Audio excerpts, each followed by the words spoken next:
the fact that Julio Jones is now a happy camper, and the quarterback signed, you're signed. I mean, so many, and your tackle signed. I mean, does that make a job easier for you, Coach? It does, because these guys who've really put it in, when you're able to reward them for a job well done, it's a good feeling. Now, you wish you could do it for everybody. We know that's not the case. However, those are the tough decisions between Thomas and myself and Arthur that we got to make. But let's hope that we're having, for years to come, having to make those tough decisions. I had once said to Rich, or one of the guys, hey, if we have $80 million, we made some big mistakes, man, in cap room. Let's make sure we're developing the guys that are here. And when you get a chance to re-sign them, I think it's a really good sign for what they represent for the team.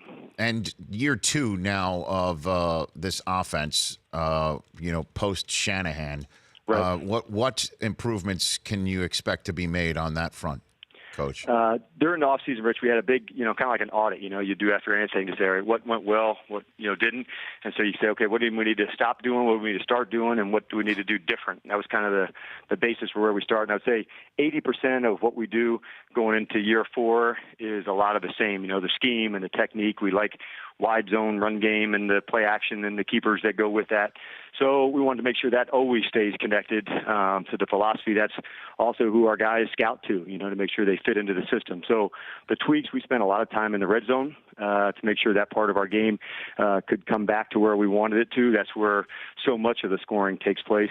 And then the other emphasis, which I like from a team standpoint, is just our emphasis back on the football. We actually were in the minus last year in a turnover margin, and it's hard to play good football and be in the minus. That's been at the front of our thinking as well. Well, if you bear with me, Coach Quinn, on behalf of all those who have Julio Jones in their fantasy leagues, how about just throw it to 11 inside the 20-yard line? Just throw it to 11 and just see what happens, all of Dan. Those who are part of yours and others, yes. That's just good coaching, and we'll definitely take that into account.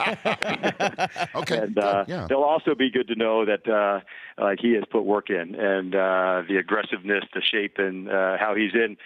Tell you and other members of that group that he looks great. The Rich Eisen Show, weekdays at noon Eastern on Audience.